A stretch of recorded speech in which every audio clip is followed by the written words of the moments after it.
नमस्कार, मैं हूं आपके साथ आस्था कौशिक। केंद्र सरकार ने बहुत बड़ा फैसला लेते हुए 8th पे कमीशन को मंजूरी दे दी है। इस फैसले से करीब 50 लाख केंद्रीय कर्मचारियों और 69 लाख पेंशनर्स को बड़ा फायदा होने जा रहा है। कमीशन अपनी फाइनल रिपोर्ट 18 महीने में देगा और जरूरत होने पर इंटरिम रिपोर्ट भी सबमिट की जा सकती है। रिपोर्ट्स में यह ध्यान रखा जाएगा कि देश की अर्थव्यवस्था पर दबाव न बढ़े और सरकारी खर्च संतुलित रहे। अब सवाल यह है कि 8वां वेतन आयोग लागू होने के बाद कितनी सैलरी बढ़ सकती है। इसका एक मोटा मोटा अंदाजा 7वें वेतन आयोग के बाद कितनी सैलरी बढ़ी उससे लगाया जा सकता है। 7वें वेतन आयोग 28 फरवरी 2014 को गठित हुआ था और इसकी सिफारिशें 1 जनवरी 2016 से लागू की गई। उससे वेतन और पेंशन में औसतन 23.55% की बढ़ोतरी हुई थी, यानी केंद्रीय कर्मचारियों की सैलरी करीब करीब 24% बढ़ी थी। अब आपको बताते हैं वेतन आयोग कैसे काम करेगा। 8वां वेतन आयोग सरकारी कर्मचारियों और पेंशनर्स के लिए नए वेतनमान, पेंशन संरचना यानी कि सैलरी और पेंशन स्ट्रक्चर में बदलाव के सुझाव देगा और इसके साथ ही भत्तों और अन्य सुविधाओं की सिफारिशें तैयार करेगा। आमतौर पर हम 10 साल में प्रक्रिया देखते हैं, जिसके जरिए महंगाई और आर्थिक स्थिति के अनुरूप सैलरी स्ट्रक्चर में बदलाव किया जाता है। आज कैबिनेट की बैठक के बाद केंद्रीय मंत्री अश्विनी वैष्णव ने वेतन आयोग के बारे में विस्तार से जानकारी दी। बड़ा फैसला लिया गया 8th पे कमीशन को आज माननीय प्रधानमंत्री जी ने अप्रूव किया। 8th पे कमीशन का कॉम्पोजिशन और उसमें क्या टर्म्स ऑफ रेफरेंस रहेंगे, कितना टाइम पीरियड रहेगा, वो सारा आज अप्रूवल हुआ और ये बहुत बड़ा महत्वपूर्ण फैसला है। आपको पता है कि अभी हाल ही में जनवरी में ही इन प्रिंसिपल अप्रूवल हुआ था कि किस तरह से 8th पे कमीशन का फॉर्मेशन किया जाए और इतने कम समय में 8th सेंट्रल पे कमीशन का गठन भी कर दिया गया। इसके लिए काफी बड़ा कंसल्टेशन होता है। कई मंत्रालय जिनमें बड़ी संख्या में सरकारी कर्मचारी हैं सेंट्रल गवर्नमेंट के, डिफेंस हो गया, होम हो गया, रेलवे हो गया, और डीओपीटी के माध्यम से जो जॉइंट कंसल्टेटिव मैकेनिज्म है सभी यूनियंस का, सभी फेडरेशंस का, उस जेसीएम के साथ भी डिटेल्ड कंसल्टेशन होता है। इन सब कंसल्टेशंस के बाद में ये टर्म्स ऑफ रेफरेंस फॉर्मेशन किया गया है, तो ये बहुत ही एक इम्पॉर्टेंट टाइमली एक्शन ले लिया गया है और करीब 50 लाख सेंट्रल गवर्नमेंट के एम्प्लॉयज हैं। कई राज्य सरकारों के साथ भी इसमें कंसल्टेशन किया गया और करीब करीब सभी राज्य सरकारों ने इसमें सहयोग दिया है। 18 मंथ्स के अंदर ये रिपोर्ट आएगी इसकी 8th पे कमीशन की।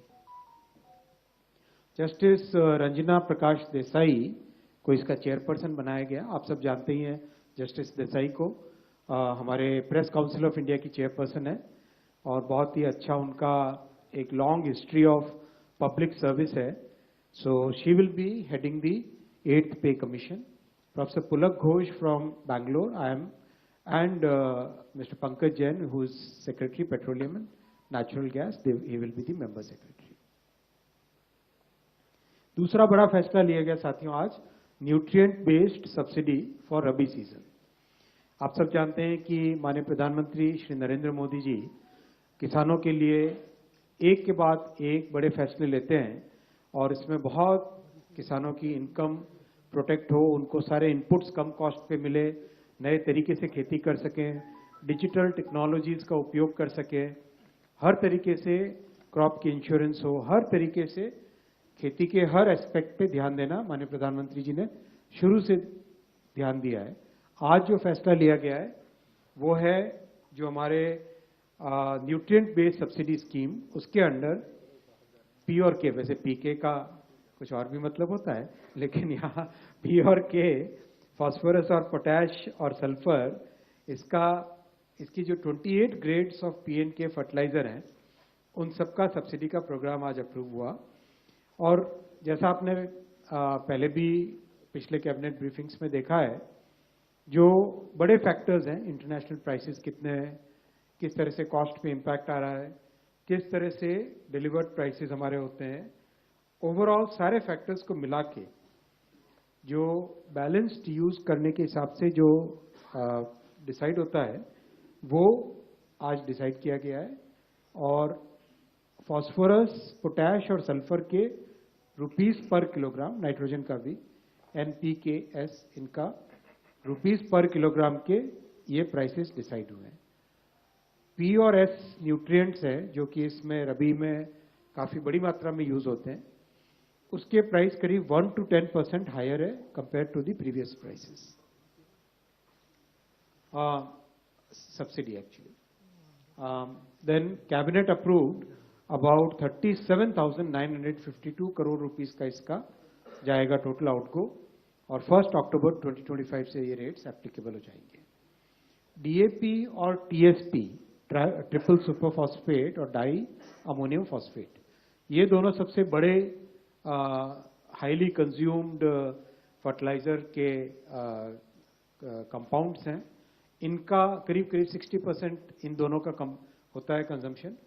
इन दोनों के लिए एक स्पेशल पैकेज भी रखा गया है जिससे कि जो फार्मर्स को, किसानों को जो रेट मिले वो रेट बिल्कुल कांस्टेंट रहे, वो बिल्कुल ना बढ़े। ओवरऑल ये सारा का सारा जो पूरा प्रोग्राम है, इससे हमारे किसानों को इस रबी सीजन में बहुत बड़ी राहत मिलेगी और उनके लिए कोई भी रेट आगे ना उनके लिए कोई रेट बढ़ेगा नहीं, और जो भी एक्स्ट्रा बर्डन होगा वो बर्डन सरकार वहन करती है। इस तरह का ये फैसला है साहब।